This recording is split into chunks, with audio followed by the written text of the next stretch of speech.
Depuis plus de 15 ans, le Centre de recherche interuniversitaire sur la littérature et la culture québécoise, le CRILC, organise un cycle de rencontres annuelles avec des écrivains et des écrivaines québécois.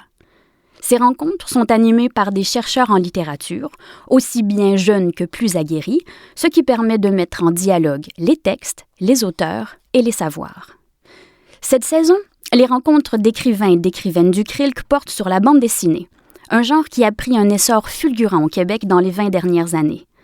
Les auteurs que vous entendrez appartiennent à des générations différentes et ont tous publié dans des genres très variés.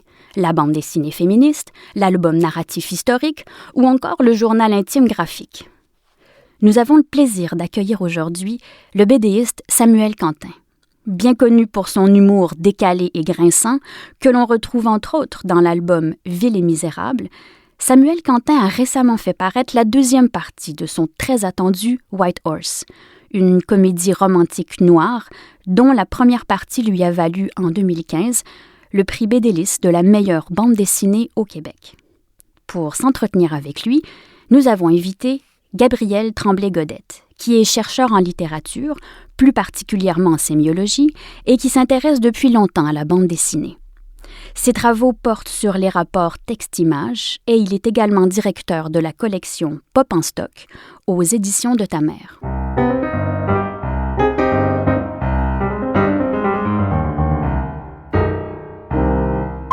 Alors, mesdames et messieurs, bonjour et bienvenue à cette troisième rencontre de la saison de la troisième année des rencontres d'écrivains du CRILC.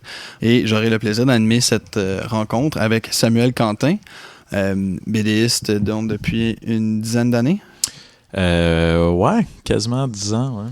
Ben ouais, le blog de Phobie, dans le fond, ça a commencé en 2010, en novembre 2010, fait que on est en 2020.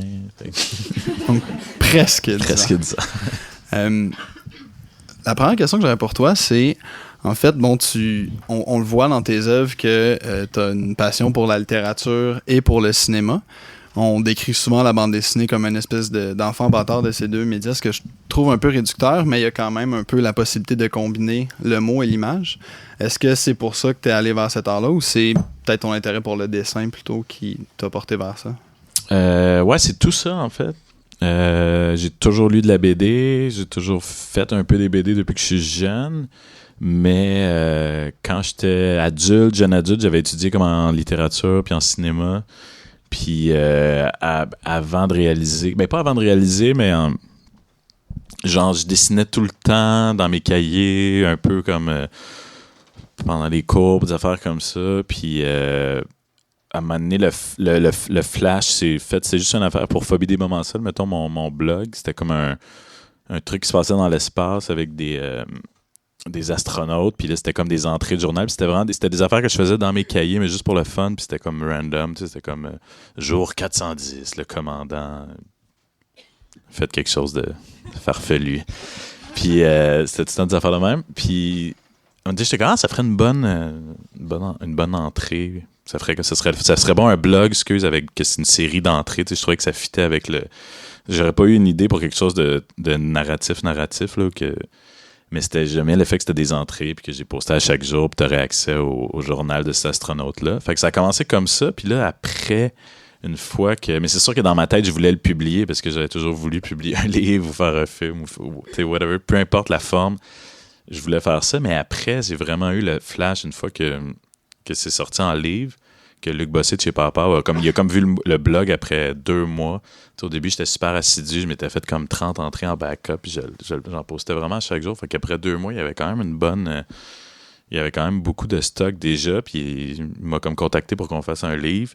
Puis là, une fois que ça s'est sorti, là, j'étais comme, OK, il était comme, ça va être quoi ton prochain livre? Puis là, j'étais comme, j'ai mon court-métrage que j'avais fait à Concordia, que c'était un diable qui travaillait dans un bureau, tu sais, puis je peux faire ça sur 150 pages, tu sais, c'était comme libérateur, tu sais, je pouvais comme faire toutes ces idées-là un peu que j'avais pas en banque, mais depuis longtemps, des fois c'était flou, mais je pouvais juste comme m'asseoir et les dessiner, tu sais, puis dans le fond, c'est ça, je me suis rendu compte que ça avait toujours été en moi, mais ça a passé par le cinéma et la littérature, certainement.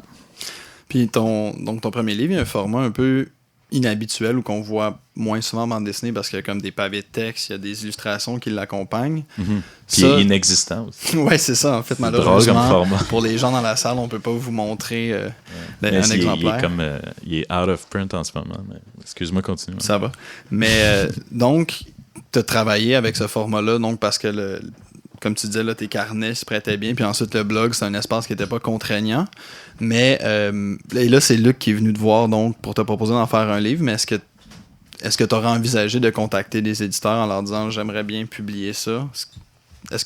Parce que considérant que ce format-là est assez étrange, peut-être que les éditeurs auraient pu faire va du côté de la bande dessinée, puis les éditeurs de bande dessinée auraient pu faire c'est pas vraiment le cas. Et est-ce Mais probablement que j'aurais pas eu le guts, non? T'aurais pas eu le guts? Pas que j'aurais pas eu le guts, mais comme je te dis, ça s'est fait vite, là, après 2 mois à peu près. Mais je le voyais secrètement en livre, c'est sûr, mais je sais pas si j'aurais comme... Mais aussi, j'ai l'impression que c'était... Tu sais, il y avait juste... pas comme ça fait pas longtemps, là, ça fait 10 ans, là. Mais il y avait comme moins... Je connaissais pas le milieu de la BD, tu sais. Je connaissais personne qui en faisait, j'en faisais pas, tu sais. C'était juste un... Fait qu'on dirait que c'était pas le... J'avais pas le réflexe d'aller le proposer. Je connaissais pas de monde qui éditait la BD. Mais je connaissais la pastèque, mais tu sais, that's it, là, tu sais. À l'époque, il n'y en avait pas autant. Ouais, pas, je sais. Ouais, c'est ça. Ouais. Mais Luc, il y avait juste comme 2... La part, je veux dire. Je dis Luc, il y avait 2 livres de sortie, mettons. Puis quand Luc t'a contacté, premièrement, est-ce que tu savais déjà à peu près l'ampleur, la taille de ton récit à ce moment-là? Et est-ce que, à partir du moment où Luc t'a contacté, tu t'es dit, là, il faut que je change mon approche juste dans la forme pour être sûr que ça va tenir dans ce qui va être éventuellement les pages du livre? Ouais, mais sûrement que, tu sais, s'il m'avait pas contacté, j'aurais sûrement continué le blog, genre, super longtemps, ça le fait. Mais il y aurait peut-être comme 4 volumes de Phobie en ce moment. Mais ouais, dès qu'il m'a comme contacté, je pensais plus en forme de livre. Puis je suis devenu moins assidu sur le blog. Puis vers la fin, ça paraît un peu, là, tu sais, pas que je m'emportais, mais tu sais, à la fin du livre, il y a des échanges. Il y a comme des bouts que c'est 4-5 pages, que c'est une discussion, tu sais. Fait que c'est plus, ça se rapproche de la BD, tu sais. Tu sais, je voyais plus les possibilités soudainement, là, tu sais. Je me disais, je peux faire une stretch de 7-8 pages parce que ça va être en livre éventuellement. Mais je pense que j'aurais sûrement jamais arrêté. Tu sais, ça a pas comme changé ma... Je me suis pas dit, là, il faut que je trouve une fin parce que ça va être en livre, là, tu sais. C'était plus une fois que le livre est sorti, là, j'avais un sentiment que j'étais comme excité, puis je voulais faire une BD, tu sais. Je voulais comme... j'étais excité par... ça paraît au début de mon autre livre, là, il y a comme des gros... La première page, il y a comme des gros plans, là, tu vois, il y a comme un genre de truc en plongée, là, tu vois comme la lampe, puis après, il n'y a plus de décor, puis après, comme 4 pages, c'est juste du monde qui parle, genre, là, mais je me souviens que j'étais comme excité, j'étais comme, dans le fond, je peux quand réaliser un film.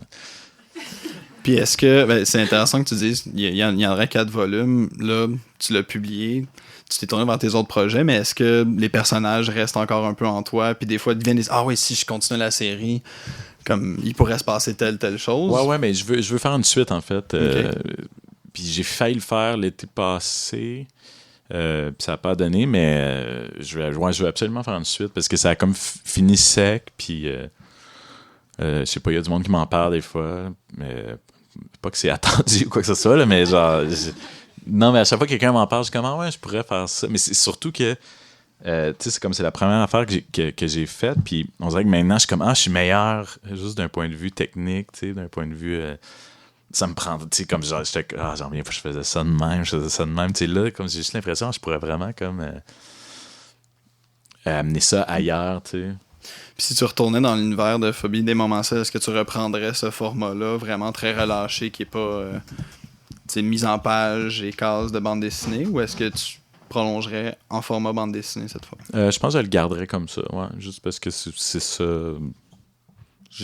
J'aime quand même ça. Là, il y avait même pas de phylactère. Là, non, je suis comme trop habitué à c'est comme c'est ça l'esthétisme de la patente. Là. Je pense que je le garderais comme ça. Ouais.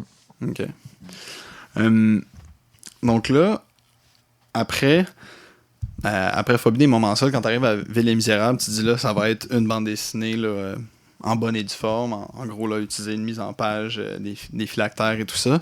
Est-ce que de faire ce choix-là, ça a nécessité une certaine forme d'apprentissage chez toi? Est-ce que tu es allé chercher des conseils auprès de collègues, tout ça, pour apprendre à faire un découpage, une mise en page, ou ça t'est venu un peu par osmose à cause de toutes les lectures de bande dessinée que tu as fait dans ta jeunesse? Ouais, un peu par osmose, je pense, mais c'est sûr que quand j'ai commencé Ville, j'étais à l'atelier avec Vincent puis Luc.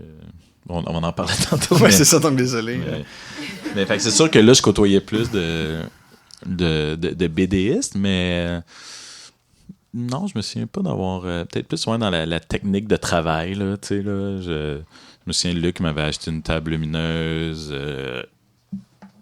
Ouais, clairement, je me suis fait donner plein de conseils parce qu'avant, tu sais, Phobie, c'était comme fait avec un stylo. Puis, ben, pas un stylo, mais j'ai comme vraiment. C'était pas. Là, maintenant, là, à partir de Ville, je faisais mon découpage, puis mon brouillon, puis mon l'ancrage, puis tout. Fait que. Ouais, le fait de passer d'avoir une table lumineuse, ça a un peu changé ma méthode de travail, je pense. As-tu trouvé ça difficile, justement, de voir t'arrimer un peu à une séquence de travail différente, à une forme peut-être de discipline où il faut que tu redessines certaines choses alors que... Non, je trouvais que ça allait bien plus vite, c'était bien mieux, j'avais juste comme pas de technique avant, tu sais. À chaque fois que puis après, pour White Horse, je passais comme à l'encre, genre, à l'encre de Chine, puis... Je pensais que ça allait être plus tough, finalement. Non, ça va juste de plus en plus. Peut-être que tu deviens meilleur, tu sais, là, mais je pense que d'avoir une technique point, tu sais, ça va tout le temps plus vite. Tu sais. Je me fais un procédé mental maintenant, j'ai toutes mes étapes. Tu sais. Avant, Ville misérable, c'était un peu... Puis je trouve que ça paraît dans le récit aussi, là, tu sais, Phobie des moments... Dans le rythme du récit, Phobie des moments 16 à 100% improvisé. Tu sais. À chaque jour, c'était comme un peu une nouvelle entrée.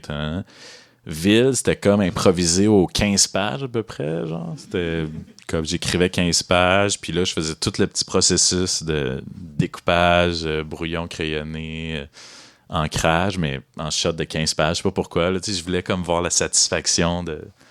J'aimais ça voir mes pages au propre, tu sais. Tenir le résultat de tes mains. Ouais, c'est ça. Mm-hmm. Puis, mais là, avec White Horse, j'ai tout fait vraiment... j'ai tout écrit le scénario, j'ai tout fait le découpage, après j'ai tout fait l'ancrage, le brouillon, puis après l'ancrage, puis c'était peut-être plus long, mais ça paraissait pas plus long, parce que à la fin, quand tu y vas, puis tu fais juste l'ancrage, là, c'était comme, je faisais comme 20 pages par jour, puis t'es comme quand t'es dans la zone, je sais pas, ça... Parce que sinon, après, t'arrêtes tout le temps. Parce que je sais pas si c'est intéressant, mais comme quand tu... Et c'est comme le moment le plus long, je trouve, c'est quand tu décides qu'est-ce que tu vas faire, tu sais. C'est quasiment le découpage, genre, parce que tu te dis, est-ce que je le dessine rentrer dans la pièce? Je sais pas. Mais c'est con, mais il y a comme 1000 que tu pourrais, là, tu sais, pour avoir un rythme super lent où tu vois tout ce que le gars fait, tu sais. Fait que c'est là que je me pose le plus de questions, tu sais. Mais une fois... fait que j'ai aimé mieux maintenant, je compacte tout ça au début, tu sais, puis c'est comme le gros brainstorm, puis après... T'es dans l'action. Ouais, je suis dans l'action, je suis dans le dessin, ouais. Une chose que en fait, qu'on remarque très clairement quand on lit tes œuvres, déjà, Marcus Pigeon... Marcel ou Marcus? Marcus Pigeon, donc. Il y a un moment dans Phobie des moments seuls où il aspire à devenir écrivain. Lucien Ville a aussi des prétentions d'écriture et... Henri, ouais, c'est ça. Henri, lui aussi, en fait, finit par écrire le projet qui était annoncé par Lucien Ville. Donc, et il y a beaucoup de références à la littérature dans toutes tes œuvres. Donc, tu m'as mentionné, avant qu'on ouvre les micros, que tu as étudié en littérature un peu. Ouais. Et, mais je suis pas un scholar. Mais est-ce que tu te considères encore comme un... Est-ce que tu te nourris encore beaucoup de la littérature? Ouais, vraiment. Ouais, j'ai toujours lu beaucoup. Puis, j'avoue, j'avais pas remarqué que chacun des personnages, j'ai comme un... je voudrais être écrivain, moi aussi, tu sais. Mais je trouve ça intéressant comme de tout le temps que le personnage principal soit un écrivain, parce qu'après, tu peux parler de livres que tu as aimés, tu peux juste glisser je sais pas, c'est juste comme des Easter eggs pour moi, là, je sais pas. Ben, ça produit en fait un discours sur l'art et la littérature qui est assez intéressant parce qu'on voit des clashs entre les rapports que les personnages ont. Tu sais, certains qui prennent ça très au sérieux, d'autres sont comme relaxe-toi un peu. Tu fais ça aussi avec le cinéma, surtout dans White Horse, en fait, là, où il y a un réalisateur, donc clairement, qui est très prétentieux et que clairement on découvre qu'il n'y a pas vraiment ce talent-là. Et il y a cette espèce de discours assez amer envers donc, les gens qui l'admirent. Mais donc, ce qui est intéressant, c'est que justement, il y a comme une révérence envers la littérature parce que tu mentionnes des grands classiques qu'il n'y a pas du tout envers le cinéma parce que pas du tout, mais en tout cas que le cinéma passe plus au bat, le cinéma contemporain. Ouais, mais moi j'aime autant le cinéma que la littérature. C'est plus le personnage de Sylvain Pastrami. Tout le monde me parle de ça. Ça, comment t'as vraiment réglé son cas au cinéma, mais c'était pas ça mon intention. C'était comme t'as dit au début, la frustration d'Henri par rapport à ce milieu-là, c'est juste par rapport à n'importe quel milieu qui est fermé. Ça aurait été plus...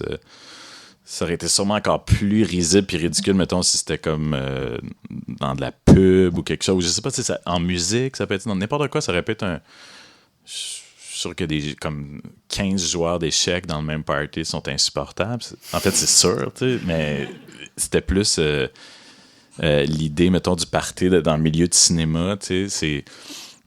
je pense pas que, mettons, même le personnage d'Henri méprise le cinéma, au contraire, s'il est comme moi, il aime vraiment ça, mais peut-être qu'il aime trop ça, puis il est comme, c'est peut-être trop un puriste, puis que ça comme le rend fou, puis il est trop romantique, puis ça le rend fou de voir comme quelque chose qu'il aime être fait de manière tellement acquis, genre, ou ça l'enrage de voir quelque chose que lui trouve minable, se faire encenser, genre, mais... Je voulais pas que ce soit un take-down de tout le cinéma. C'était juste comme sur les petites cours qui se forment autour de certaines personnalités. En fait, c'est venu j'étais comme dans un...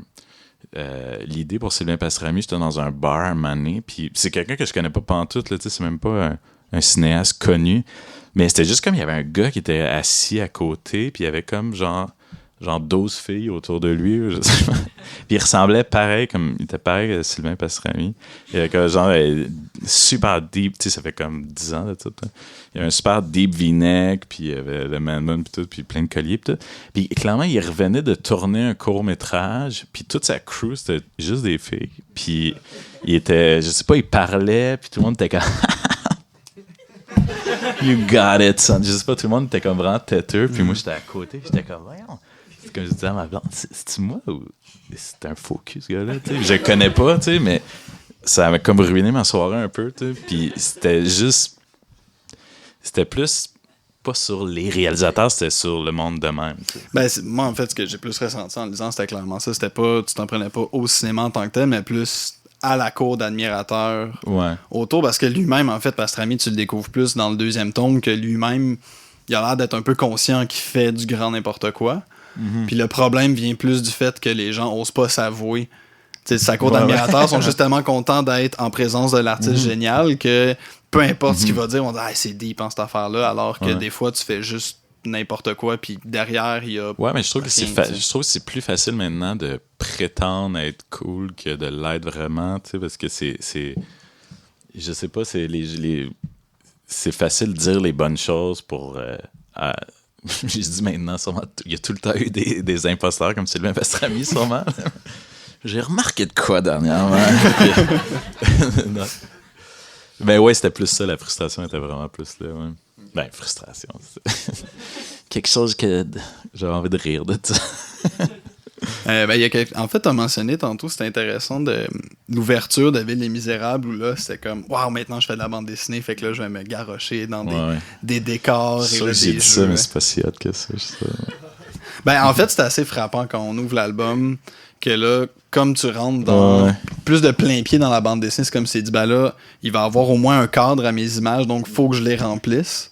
Et même si ça se maintient pas tout au long, ce degré de détail-là, il y a quand même un effort de beaucoup plus remplir visuellement ton espace. Donc, on a plus l'univers visuel et l'espace dans lequel se passe Les Misérables, qui est en fait là, un vendeur de voitures de concession où il y a aussi des livres usagés, est beaucoup plus dense visuellement que l'espace intergalactique qui était dans ta première œuvre.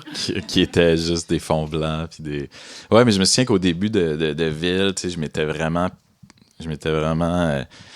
c'est ça, il y avait au début, tu avais le gros plan du concessionnaire, le gros plan de sa librairie, puis je m'étais comme vraiment payé un trip de détails, tu sais, pour après, comme, tu sais, je voulais vraiment comme setter les lieux, puis dire, tu sais, souvenez-vous-en, le divan, il est là. Vous le reverrez plus après, parce que j'aime pas ça dessiner des décors, tu sais, mais je dis ça, mais dans le fond, j'avais aimé ça, faire ça, tu sais. Mais après, c'est aussi, tu sais, c'est ce que c'est con à dire, mais c'est ce que le contenu demande après, là, aussi. Moi, c'est super basé sur les dialogues, puis c'est plein de dialogues. Fait qu'après, tu sais, oui, avoir des establishing shots, des trucs, mais c'est pas que je veux être boring, mais des fois, tu sais, je veux être proche du visage de mes personnages, tu sais, puis je veux travailler le jeu, puis je veux qu'il soit expressif, tu sais. Fait que je veux pas nécessairement les mettre en petit dans un... Puis pour être parfaitement honnête aussi, est-ce que des fois tu t'es ramassé à comme justement créer un décor assez élaboré dans ton découpage, puis là arrivé au moment ou dans ta conception en fait de ton récit, puis là t'es comme shit, va falloir que je dessine ce divan-là pendant 15 cases, puis ça va pas me tenter. Ouais. Est-ce que t'as pris des décisions scénaristiques de comme ils vont quitter la pièce parce que là je peux plus la dessiner, je suis tanné. Je sais pas si non, je sais pas si j'ai concrètement fait ça, mais on dirait que je prends la décision vraiment plus tôt. J'ai même pas à me rendre à ces décisions-là. Je sais pas. On dirait que c'est écrit pour que c'est comme une... C'est tout le temps des huis clos. C'est tout le temps vraiment... Je suis tout le temps vraiment proche des personnages, tu sais. On sent pas jamais vraiment les décors, tu sais. Là, je travaille... Là, la prochaine chose que je vais faire, je vais sûrement devoir plus en faire. Juste parce que ça va être bon pour l'histoire, tu sais. Ça... Mais... Puis ça, donc, ça vient avec un choix conscient. Ben, pour mon prochain album, il va falloir, comme mon inspiration m'amène à faire tel récit, il va falloir que je décide. Là, je vais faire... C'est comme plus un western que je vais faire, tu sais. Puis, on dirait, avec l'idée, je trouve qu'il n'y aurait pas d'intérêt à ce qu'on voit pas le classique décor de western, tu sais, puis que je veux pas que ce soit juste des discussions dans une chambre à coucher, tu sais, comme d'autres de mes livres, tu sais. Fait que je veux comme avoir les classiques, tu sais, images du western un peu, tu sais. Fait que là, je me prépare mentalement à devoir dessiner des cactus puis des choses comme ça. Mais c'est intéressant parce que d'album en album, on voit clairement une évolution assez nette, d'après moi, dans ton style. Je sais pas si c'est peut-être changé l'outil de travail, mais Ville et Misérable, il y a des traits beaucoup plus précis, puis même si tes décors sont pas toujours chargés, tu mets des petits traits qui ajoutent un peu de la densité à l'image. Puis ensuite, dans White Horse, ben, ça s'ouvre avec une scène où on a beaucoup d'oiseaux dans le bureau du médecin, puis là, on sent que ça va être chargé, mais rapidement, en fait, ça devient un album qui est beaucoup sur les personnages de jeu d'acteurs qui sont... Ben, il faut dire que Henri est assez histrionique, donc tu as l'occasion de lui faire beaucoup, d'exprimer beaucoup. Ouais, mais c'est comme si à chaque album, tu faisais un choix de comme, bon, ben ça va me permettre de développer telle facette de mon dessin. Ouais, je pense que c'est dû pour White Horse, c'est dû au fait que j'ai switché à la plume, à l'encre puis à la plume, que je trempais. Fait que là, je pouvais moins faire de petits détails, puis ça apportait plus de souplesse dans les... Puis avec la plume, tu sais, vu que je sais pas, le trait est irrégulier, tu sens que tu as moins besoin de remplir, tu sais, c'est déjà comme plus vivant, tu sais. Tandis qu'avant, j'utilisais pour White Horse un genre de petit crayon à fine pointe, là, tu sais, puis c'est tellement petit. Mais ça peut être bien pour certains genres de dessins, mais c'est tellement petit qu'après, là, je sentais qu'il fallait que je fasse des hachures partout, puis des petits points de détail. Puis, mais avec White Horse, c'est ça, le swing, je pense que la plume m'a donné, m'a comme un peu libéré de ces petits détails-là, genre. Puis là, je pense que j'ai trouvé un peu mon... je sens que ça va... Ben, ça se peut que ça change moins un peu visuellement pour les prochains. Je suis quand même assez comme satisfait de cet outil-là, mettons. T'sais. Parce que les changements de style, donc, est-ce qu'ils viennent vraiment sont beaucoup conditionnés par l'outil que tu utilises, ou est-ce que des fois tu te dis, parce que, je sais pas, mettons, j'imagine un écrivain peut décider, mon prochain livre, je veux mettre plus d'adverbes ou utiliser plus cette figure de style-là. Mais en tant que dessinateur, tu peux dire, est-ce que j'observe dans le travail d'autres gens, j'aimerais ça l'incorporer. Est-ce que tu penses que tu pourrais arriver à faire ces changements de style-là, te les imposer en disant, je veux faire plus de cactus, donc il faut que j'apprenne à travailler mes courbes ou quelque chose comme ça, ou c'est vraiment l'outil qui... Ben non, mais c'est vrai que tu remarques des choses, puis tu... Puis des fois, c'est des affaires niaiseuses, techniques, puis qui changent tout, tu sais. C'est comme, mettons, dans Ville et Misérables, je faisais jamais dépasser mes bulles de la case, tu sais. Puis même, des fois, je les faisais finir. En tout cas, c'était vraiment plus laid, puis ils étaient comme carrés, mes bulles, tu sais. Puis là, je me suis rendu compte, mettons, je peux les faire dépasser, puis en les faisant rondes, je pouvais juste comme mettre plus de texte, tu sais, puis c'était bien plus beau, ça avait l'air moins jammé, tu sais. Fait que, ouais, il y a comme des petits trucs comme ça que ça, c'est clairement une année, j'ai fait, ouais, tu lis une BD, puis ça, il fait ça, lui, ok. Mais j'avoue, tu sais, je disais que ça allait rester, mais j'avoue que là, je pense à mon prochain livre, puis je pense que le sujet joue un peu aussi dans le look, là, tu sais, là. Le personnage de mon prochain livre, c'est comme un peu un enfant, tu sais. Fait que déjà, les dessins que je fais sont... c'est pas du tout pour enfants, là, tu sais. Mais le fait que le personnage soit un enfant, le style de dessin est quand même différent. Puis je sais pas comment l'expliquer, là. C'est peut-être juste une évolution, mais je le saurais, mais que j'ai fait 10 livres, là, mais... T'as pas besoin de le savoir de toute façon. Non, c'est ça, juste l'observer rétroactivement en disant, effectivement, ça a changé. Quelque chose qui m'a frappé, en fait, quand j'ai lu White Rose, c'est que ça m'étonne, en fait, presque que tu me dises que tu as tout scénarisé dès le début et que tu l'as fait un peu d'un coup. C'est qu'il y a quand même... Les deux albums sont relativement différents, de certaine manière, dans le sens que le premier, il n'y a pas beaucoup d'événements. C'est des très longues scènes et ça reste quand même plus dans un registre réaliste. À l'exception, là, disons que la cour d'admirateur de Pastrami qui, là, pitch par la fenêtre ou se démantibule la face contre un mur. Et là, quand on arrive dans le deuxième tome, là, ça devient une espèce d'épopée en deltaplane à travers le pays. C'est beaucoup plus loufoque.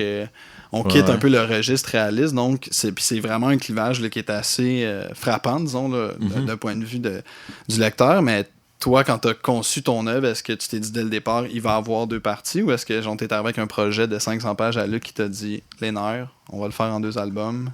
Au début, en écrivant, je pensais que ça allait être juste un livre, mais j'ai un peu menti parce que dans le fond, quand le White Horse, le premier est sorti, le deuxième était écrit peut-être à moitié, mettons, genre. Mais comme c'est en écrivant, je me suis rendu compte, ok, ça va être vraiment trop long. Puis là, j'ai comme pris... Mais quand je me suis mis à dessiner le premier, il était tout écrit. C'est plus ça que je voulais dire.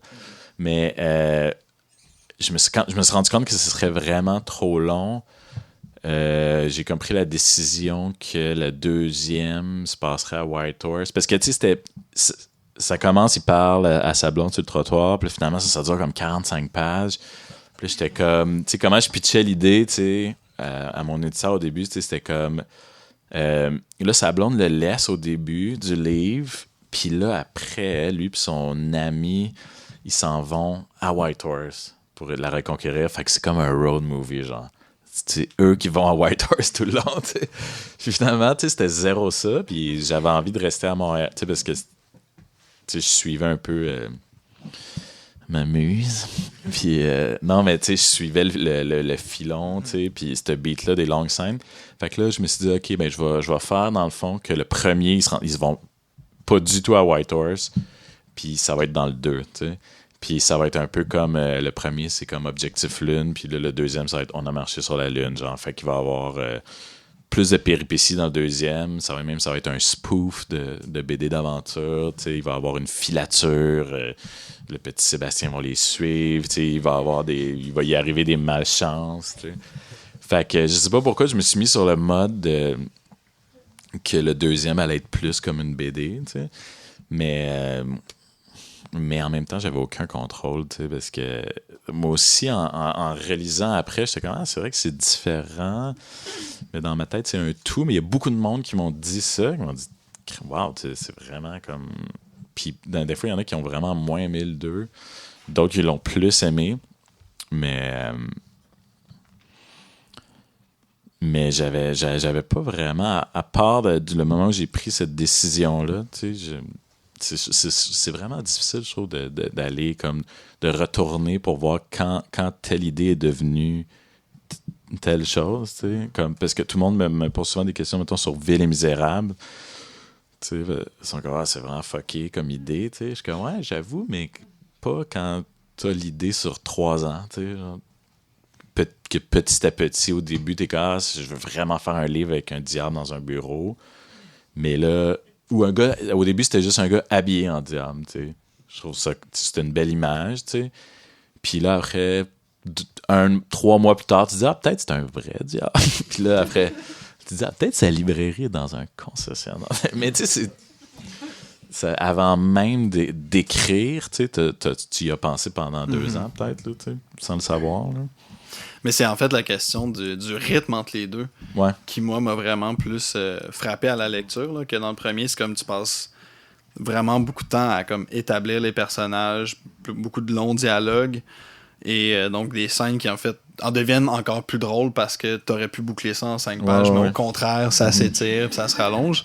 Et là, justement, dans le deuxième, c'est comme on va aller à Whitehorse, puis là, tout se passe très vite, et là, on est dans un autre registre. Il y a des personnages qui apparaissent, puis qui se prennent des balles, puis qui font juste comme verser 3 gouttes de sang, etc.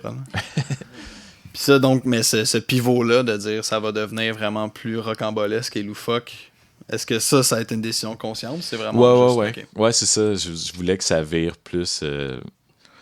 c'est ça, comme... pour vrai, je voyais ça un peu comme une aventure de Tintin en 2 tomes. Là, le premier, tout le temps plus... il se passe en Europe, puis là, dans le deuxième... puis c'est plus, ils se promènent sur des trottoirs, puis ils cherchent des petits bouts de papier. Puis là, dans le deuxième, ils partent à l'aventure, tu sais. Je voyais vraiment ça comme ça, genre, là, tu sais, comme Secret de la licorne, Rackham le Rouge... Cette boule de cristal, Temple du Soleil, cette affaire-là. Puis souvent, c'est mon préféré dans ceux-là, c'est le premier, tu sais. Fait que je pense pour ça que je sais pas, j'ai comme plus un faible pour le premier Whitehorse, tu sais. Mais c'est juste qu'il y a un rythme plus inhabituel, mettons, là, tu sais. Fait que peut-être je le trouve plus original dans sa structure, tu sais. Mais en même temps, Ville et Misérable aussi était faite sur, justement, comme quelques scènes qui s'étire en longueur, pas comme si c'était un défaut, mais vraiment que tu prends le temps de bien faire tremper les personnages, des fois dans le malaise, puis revenir avec les mêmes blagues.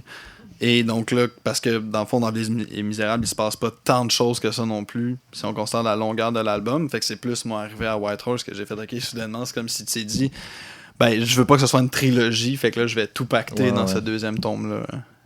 Est-ce que tu as eu le sentiment, des fois, en faisant le deuxième, que il fallait que tu le finisses pour pouvoir passer à autre chose? Parce que ça va vraiment vite, là, ça m'a surpris. Non, pas vraiment. C'est sûr, je voulais le finir, là, mais j'étais vraiment satisfait de ma fin puis tout. Puis j'ai des idées. Je veux en faire un 3e, mais ce serait pas Whitehorse 3, mais je voulais finir cette histoire-là, pour... mais je sentais pas que j'en avais comme fini avec ce personnage-là. Mais... ouais, j'avais quand même une partie de moi qui était comme, je veux quand même que ce soit épique, tu sais, mais de manière absurde, là, tu sais, mais je voulais un peu qu'il y ait je voulais qu'il y ait un peu de l'aventure, tu sais, puis je voulais que ce soit comme romantique, puis comme qu'il y ait comme un duel puis une confrontation entre les deux, tu sais. Puis, en fait, t'as mentionné à quelques reprises son éditeur, Luc Bossé, donc, qui est venu te chercher, qui t'a donné une table lumineuse et qui a discuté avec toi de la structure. Dans le cadre du travail d'édition de la bande dessinée, pour l'édition littéraire, un éditeur peut dire à son auteur comme, bon, là, tu fais sauter ces 5 phrases-là, ou ça prendra un chapitre entre les deux, etc. Je me demande c'est quoi le degré d'intervention que peut avoir ça doit changer d'un artiste à l'autre, mais à quel point un éditeur peut dire comme ce dessin-là est un peu moffé, ou il me semble que tu pourrais allonger cette scène-là, ton découpage ici peut-être sera retravaillé. Est-ce que tu as ce genre de... Oui, mais pas tant. Luc est quand même assez... pas non-interventionniste, mais tu sais, il il me fait assez confiance, puis il trouve ça drôle, il trouve ça bon. Tu sais, c'est vraiment des conseils. Puis, tu sais, j'en parle pendant que je le fais aussi. Tu sais, c'est un ami, tu sais, fait que... Puis ça le concerne vraiment beaucoup quand je travaille sur une BD, fait que j'en parle, tu sais, ça l'intéresse un peu. Fait que j'en parle beaucoup. Tu sais, sinon, je parle pas tant d'une histoire que j'ai en chantier, mais tu sais, comme lui, tu sais, j'y explique. Tu sais, fait que même souvent, quand après, il lit, mettons, le scénario, le découpage, il sait pas mal tout ce qui se passe, tu sais, là. Fait que il réagit peu ou pas. Il rit pas assez, tu sais. Mais... parce qu'il sait tout ce qui va se passer. Mais, fait que, non, le fait d'avoir cette communication-là tout le long, ça fait que c'est vraiment... Bien, il m'a jamais fait refaire un dessin, en tout cas, là, non, jamais. Mais des conseils, des suggestions, ça, ouais. Mais des suggestions, donc, qui sont plus globales, là, ça ne pas dans le grain du texte, mais plus... Non. Ouais, des fois, des mots, mais... ouais, des fois, il y a des phrases, quoi, mais même pas vraiment. Je pense une fois, il était comme peut-être ça, c'était un peu hard, mais c'était même pas... Non, c'est vraiment plus des conseils plus global, là, ouais. Puis après, ben, dans la mise en page, beaucoup, là, même que c'est souvent lui qui fait les couvertures, puis ça, je le laisse. Ok, non, mais mise en page, donc tu veux parler comme présentation la couverture, mettons, ouais, du livre. Ouais. Mm-hmm. Parce que est-ce que tu as des discussions de travail avec des je sais qu'il y a certains BDistes, par exemple, là, qui entre eux vont dire, tu sais, j'ai telle idée pour un dessin, puis des fois, ils vont dire, ah, mais peut-être si tu le présentais d'un autre angle, tout ça. Toi, est-ce que tu vas chercher des conseils comme ça, ou est-ce que tu en donnes des fois?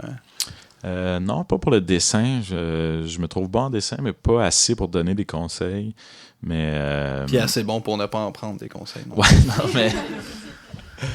ben, c'est juste que tu travailles tout seul, tu sais. Je suis jamais en train de... Je suis tout seul chez nous dans mon bureau, fait que je vais aller checker des... Ben, je demande des conseils à ma blonde qui est illustratrice, là, fait que peut-être c'est ça qui fait que je vais pas vers d'autres BDistes, là, mais je travaille dans le même bureau qu'elle, fait que c'est un peu comme une collaboration, là, tu sais. Elle approuve de ce que je fais, tu sais, je monte pas mal toutes mes pages au fur et à mesure, là. Ce serait sûrement, ouais. OK.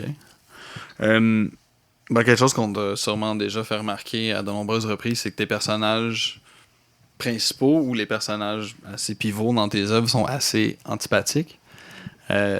Sont même souvent des enfoirés qui, des fois, vont trouver des manières de devenir un peu plus sympathiques juste parce qu'on les trouve pathétiques. Mais dans le cas de Henri, ce qui est intéressant, c'est que là, justement, avant qu'on le découvre, à quel point il peut être imbu de lui-même, insupportable et exalté, on le présente comme une victime. Donc là, est-ce que ça, c'est un choix conscient de dire je vais commencer par le rendre sympathique parce que mourant d'une maladie débile, et ensuite on va peut-être plus le trouver attachant? Ouais, ben non, c'était pas, je voulais pas comme manipuler le monde à l'aimer, tu sais. Non, mais c'est sûr, comme c'était... Je trouve ça le fun de rentrer dans un récit à un moment comme inhabituel de la vie de cette personne-là, mettons. T'sais, c'est probablement comme ses 2 pires semaines là, de sa vie. Là, il pense que sa blonde va le laisser, puis elle va le laisser, il a 100% raison. Puis il va mourir déformé, puis tout. Fait qu'il est comme... tout le monde est comme wow, méchant malade. Je suis comme ouais, mais check ce qui arrive, tu sais. Il est en nervous breakdown, tu sais, pendant ces 2 semaines-là un peu. Puis mais je le voyais pas comme je voulais pas qu'on le prenne en victime pantoute. Non, au contraire, je voulais juste que tu sais, c'était un peu une affaire. Dans Whitehorse, tu sais, comme je voulais tout le temps aller. Ben, comme toujours, c'est pour ça que les scènes sont longues. Tu sais, je veux tout le temps aller au bout de chaque idée, un peu, tu sais, puis même de chaque blague, tu sais. Puis avec Henri, tu sais, c'était vraiment ça. Tu sais, c'était un peu. Tu sais, même si c'est pas. T'entends pas ses pensées tout le temps, t'es tout le temps dans son point de vue puis dans sa tête, tu sais. Il en parle tellement tout le temps. C'était vraiment une affaire, c'est ça. Je voulais aller au fond de. Tu sais, comme tu contrôles pas tes pensées, puis. Tu sais, je voulais. C'est pas un peu, c'est comme un stream of consciousness un peu, tu sais, je voulais aller tout le temps à la pire pensée, tu sais, comme à un moment donné, quand il est le party, il est comme tabarnak, tu sais, genre je l'haïs, tu sais, il est comme non, tu sais, mais je voulais tout aller au plus loin de ça. Fait qu'il il a l'air antipathique, mais moi, je le voyais surtout comme un gars honnête, trop intense, obsessif, trop... puis qui est en train de vivre un breakdown, tu sais, un peu, tu sais. Mais je le voyais ni comme une victime, mais ni comme un bourreau non plus, étrangement, tu sais. À un moment donné, il y a quelqu'un qui m'a dit « Wow, c'est vrai, mais c'est comme il est manipulateur. » Puis j'étais comme « Ah... » Et je sais pas s'il est manipulateur, ce serait comme le pire manipulateur. Il dit tout le temps ce qu'il pense. Il se présente de la pire manière. Il est comme... Pastrami est plus manipulateur, tu sais, j'ai l'impression, mais avec Henri, j'ai l'impression que what you see is what you get, tu sais. Il dit des énormités à sa blonde, mais tu sais, ils sont dans l'intimité aussi, puis c'est un peu un jeu qu'ils jouent eux ensemble, c'est comme une pièce de théâtre qu'eux jouent ensemble, ils se connaissent depuis longtemps, puis tu sais, tu dirais pas des choses aussi odieuses si tu voulais comme séduire quelqu'un ou tricker quelqu'un à t'aimer, je sais pas, tu sais. Moi, j'ai comme jamais compris ça, genre, j'ai juste trouvé que c'était comme quelqu'un qui était trop à fleur de peau, tu sais, jaloux, qui n'était pas dans une bonne place dans sa vie. Puis, tu sais, il y a beaucoup de... je dirais que le thème, c'est plus comme la jalousie dans le livre, mais tu sais, la jalousie pas juste amoureuse, tu sais, artistique, professionnelle, tu sais, il y a quasiment plus peur, il y a quasiment moins peur que sa blonde parte avec Céline Pastrami qu'il en veut qu'elle ait commencé sa vie créatrice avant lui, tu sais, un peu, là. Il est juste lui dans une... Il est comme au plus bas échelon de sa vie. Il n'a pas commencé sa vie adulte, sa vie d'artiste encore, genre, puis il est comme amer puis tout, mais je le vois pas comme quelqu'un d'unilatéralement evil ou horrible nécessairement. Ben, en fait, généralement, tes personnages ont fini par découvrir ceux qui peuvent avoir l'air justement, là, qui ont des comportements antisociaux ou antipathiques. Puis là, je pense par exemple au commandant dans Phobie des moments seuls, puis à Lucienville. En fait, on les sent très insécures. Mm-hmm. C'est peut-être plus ça, en fait, leur problème. Là. Comme le commandant, il est homophobe, mais on sent qu'évidemment, ça cache quelque chose et il va finir par prendre le bord de Marcus vers la fin du récit. Mm-hmm. Donc, ce qui le rend quand même, on voit qu'il y a une forme d'intégrité. Donc là, Henri, justement, là, c'est son insécurité qui laisse... justement, qui guide beaucoup de ses actions. Ouais, vraiment, exact. Puis, tu sais, il y a beaucoup de... Il y a aussi... Il y a beaucoup de ça qui est comme... qui vient parce que c'est une comédie aussi, là, tu sais, les personnages sont des... pas des caricatures, tu sais, je veux quand même qu'il y ait un certain réalisme là, dans les échanges puis tout, mais quand même, tu sais, je suis esclave de la blague, puis tu sais, comme je suis pas capable de pas aller là, tu sais, si je trouve ça scandaleux et drôle, tu sais, fait que ça fait des personnages antipathiques, grossiers, over the top, mais parce qu'on dirait que je veux tout le temps, je suis pas capable de me limiter à que ce soit une composition tendre et douce, je sais pas, là, tu sais, genre, je veux tout le temps que les personnages aillent trop loin, tu sais, parce que c'est beaucoup un humour de malaise, puis de trucs inappropriés, fait que, oui, les personnages sont constamment inappropriés l'un envers l'autre, parce que c'est ça qui me fait rire, tu sais, fait que c'est vrai qu'en bout de ligne, ça fait du monde inapproprié, mais ça, tu sais, mais c'est pas des modèles non plus de. Non, ben ça. Pas les juger. Non, mais les personnages de fiction sont très insécures et malhabiles. Ça, c'est évident. Mais il y a beaucoup d'insécurité. Ouais. Mais une chose aussi qui est assez frappante dans ces. Donc, c'est à quel point ils vont dépasser des limites du bon goût. Que une des choses qu'il fait, c'est comme, voyons donc, t'as pas pu dire ça. Ça se fait pas dire ça. Et ça, justement, ben là, t'as mentionné que Luc te dit une fois où ça c'est peut-être trop hard, mais toi-même, est-ce que ça t'est déjà arrivé de t'auto-censurer ou peut-être d'en parler à ta blonde qui t'a dit là quand même, Samuel, calme-toi? Non, il y avait une fois, il y a une affaire, tu sais, il répétait 2 fois quelque chose, puis j'ai juste enlevé une des 2 fois, puis tout le monde était d'accord que c'était comme une fois de trop. Mais je me souviens dans Ville et Misérable, il y a comme, je trouvais que le livre était comme incomplet. Puis là, j'ai eu une idée. Tu sais, on allait pas l'imprimer, là.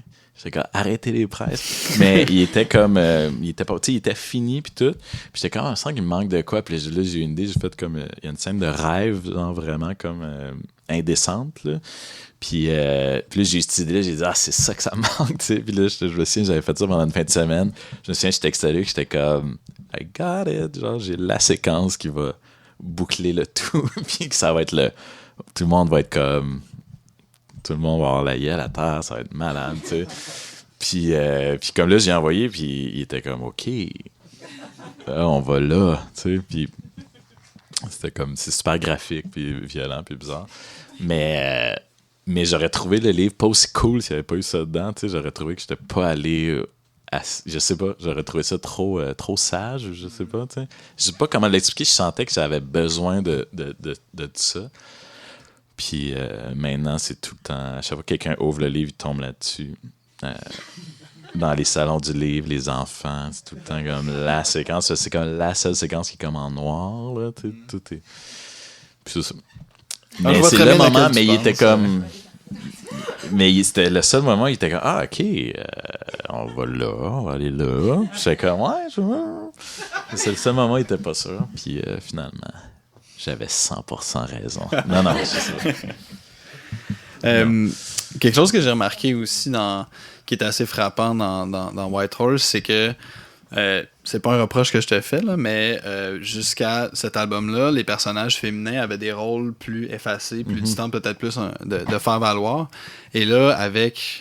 Bon, là, je dis ça, mais la copine d'Henri, dont j'oublie le prénom. Laura. Donc, Laura, c'est un personnage qui a vraiment une agentivité forte. Là. Au début, on trouve qu'elle est beaucoup en train de subir un peu là, tous les comportements d'Henri, mais sa décision qu'elle prend à la fin du premier tome, puis comment on la voit dans le deuxième tome s'affirmer beaucoup, c'est quand même très différent. Donc là, toi, cette incorporation de personnages féminins, est-ce que ça t'est venu juste... Ben, tu sais, ils disent au début write about what you know. Fait que j'écrivais sur des personnages horribles, masculinistes. Non. Mais ouais, c'était. J'avais jamais. Mais tu sais, je veux tout le temps que les personnages soient. Je savais en partant que son rôle fallait qu'il soit fort, tu sais, parce que le personnage d'Henri prend tellement d'air, puis de place, puis. Que je voulais que ce soit un peu elle la conscience morale du livre un peu là, dans le fond, tu sais, c'est ça, elle subit mais elle subit pas vraiment, tu sais, tout le long, elle subit mais avec un je le vois vraiment comme si elle a toujours un sourire en coin, tu sais, puis c'est pas une relation où elle a tout le temps une porte de sortie puis elle apprend, tu sais, puis elle l'aime pour vrai, tu sais. Mais avant ça, tu sais, moi c'est drôle, c'est je sais pas comment l'expliquer, mais tu sais, je pense que ça vient avec l'histoire que Ville et Misérable, c'était vraiment une histoire sur ce monsieur-là solitaire, puis c'était comme un incel dans le fond, mais je savais pas, je connaissais pas le terme, là, mais c'était vraiment là-dessus, puis c'était ça le sujet, puis c'était son monde était une absence de filles. C'était un peu ça, quasiment le sujet du livre. T'sais. Mais avec Whitehorse, c'était comme évident que c'était comme une histoire d'amour dans ma tête. Là, fait que c'était ces deux personnages-là. Tout partait d'eux. Puis en fait, ce qui est quelque chose qui est assez évident là, quand on voit la taille des albums qui sont sur la table, c'est que tes projets sont quand même assez imposants et longs. Je sais que tu as collaboré aussi à des collectifs, des choses plus courtes, mais est-ce que ça, c'est quelque chose que tu trouves peut-être difficile de ce travail-là, de passer 2 ans dans ton coin, dans ton atelier à travailler sur un projet, puis donc la satisfaction est très différée. Et est-ce que des fois, ça te donne justement, pendant que tu fais ce genre de longue démarche-là, t'as l'envie qui te vient de dire, ben, je veux comme juste, je sais pas, là, faire un dessin qui va être publié dans un magazine juste pour voir quelque chose apparaître à quelque part, où je voudrais faire un récit court, parce que ça, j'ai une idée qui est pas pour un projet de 2 ans, mais juste une bonne blague que je pourrais... Ouais. Non, ça, j'aimais vraiment ça du blog, tu sais, d'avoir du feedback à chaque jour, tu sais, c'est vraiment le fun, puis ça aide, là. Ouais, c'est sûr que c'est le fun. Oui, je trippe sur le processus, tout, mais c'est le fun de sortir le livre, là, tu sais, je commence à avoir hâte d'en sortir un nouveau. Mais je suis pas capable. Je suis jamais satisfait des trucs courts que j'ai fait. Je sais pas pourquoi, mais on dirait que mon style d'écriture est. Je trouve juste ça bon quand ça devient trop long. Tu sais, je trouve que c'est là que les détails de mon écriture ressortent puis sont mis en valeur. Là, genre. J'ai vraiment. Puis il y a du monde qui pense comme ça, puis j'ai même jamais dit... En fait, tu sais, j'ai jamais d'idées vraiment, tu sais, qui peuvent se rapper en 15 pages, là, tu sais. On dirait que je pense pas comme ça, tu sais. Il y a du monde qui ont toujours des idées pour des courts-métrages ou des nouvelles, tu sais. Mais on dirait que moi, c'est toujours... Toute part d'un personnage, plus qu'un, OK, là, je veux l'entendre parler pendant comme 200 pages au moins. Puis c'est ça. C'est plus des portraits, quasiment. Il n'y a pas vraiment... Oui, il y a de l'histoire, là, mais...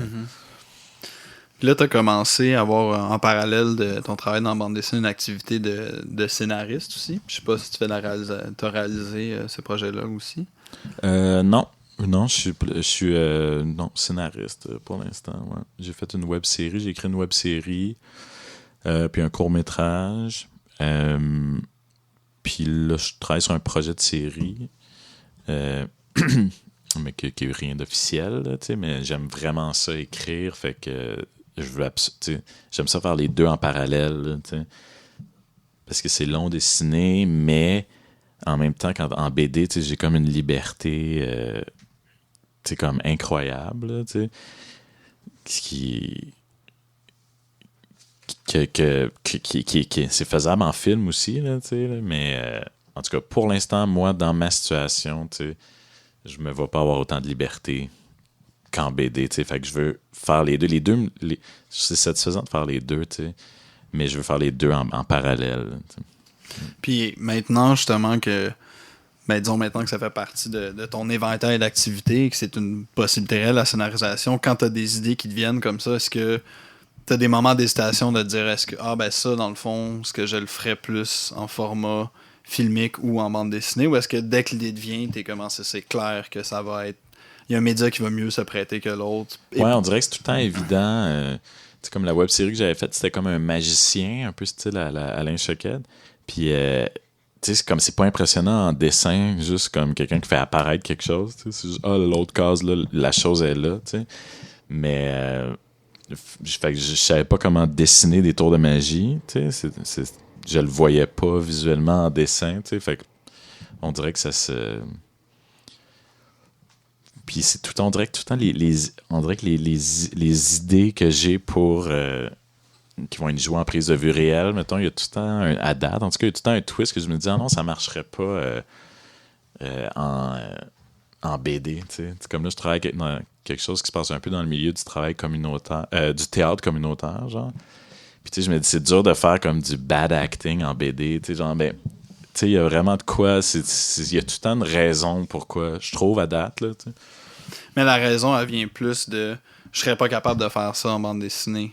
Plus que... Ouais, mais aussi, des fois, c'est des références à... Tu sais, comme mettons dans White Horse. Tu sais, j'aurais pu écrire White Horse comme un film, puis c'est sûr que je peux te garantir qu'il n'y aurait pas eu des pélicans, puis à cause d'une limite de cash, mais pas non plus. Tu sais, c'est une affaire d'esthétisme aussi, tu sais, comme j'aime ça faire...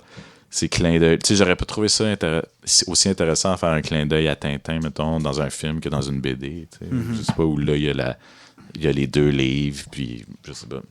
On dirait que ça. Il y a des choses qui vont de soi, puis d'autres non. Tu sais. Puis si on te proposait d'adapter une de tes œuvres en film ou en série, comment est-ce que justement.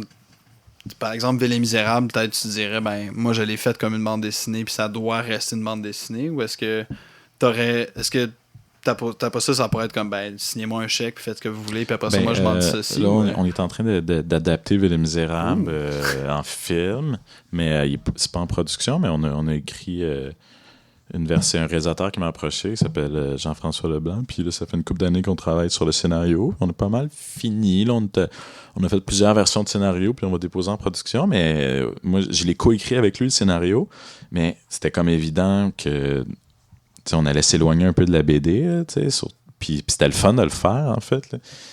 Si j'adaptais White Horse, en fait, ça m'excite l'idée de les adapter juste pour pouvoir, comme, pas réparer les erreurs, mais aller d'une autre avenue. Là, parce que tout est là, comme, mettons, Ville et Misérable, c'était juste, il n'y a pas vraiment d'histoire, fait que c'est juste un personnage, puis là, en film, on était comme, on va faire une histoire, puis c'était le fun, il y avait déjà les personnages, mais on a rajouté un genre de 40% au récit. Là, fait que non, je suis super ouvert à les adapter. Puis si quelqu'un te proposait comme justement, Whitehorse, je te dis, ça aurait pas pu bien fonctionner en film. Mais si quelqu'un vient de voir en disant on veut l'adapter, mais on fait juste comme on donne un chèque pour l'adaptation, puis après ça, t'as pas de droit de regard, etc. Ouais, sure. T'as-tu dit un chèque? Hein? Je demande pour un ami, en fait. Mais ça me dérangerait pas non plus. Ce serait peut-être mieux, je sais pas. Je sais pas.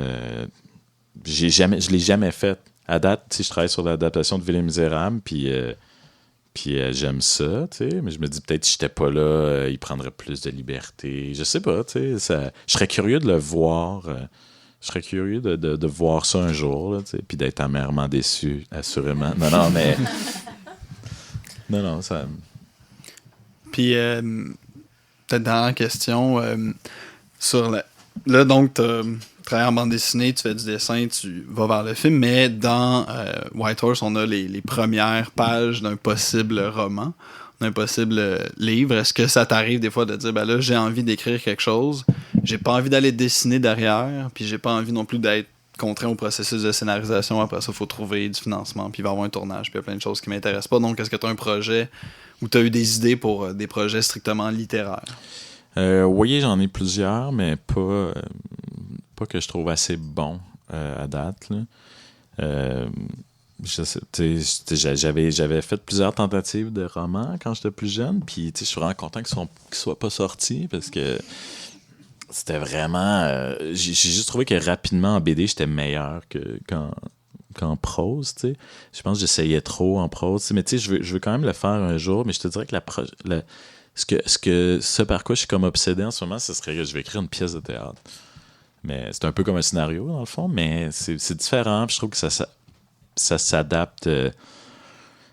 ça fit plus avec mon style d'écriture, dans le fond, tu sais. Je fais des longues scènes. Puis tu travailles le jeu d'acteur aussi déjà depuis un moment. Fait que... Mais tu sais, je connais pas beaucoup de théâtre, mais je sais pas, dernièrement, je veux... Puis j'ai comme une idée que j'avais depuis longtemps, que je voulais faire une BD, puis je me suis dit, ça serait meilleur en pièce de théâtre. Mais ouais, j'aimerais ça écrire un roman un jour, mais comme quand je vais me sentir assez bon, je sais pas.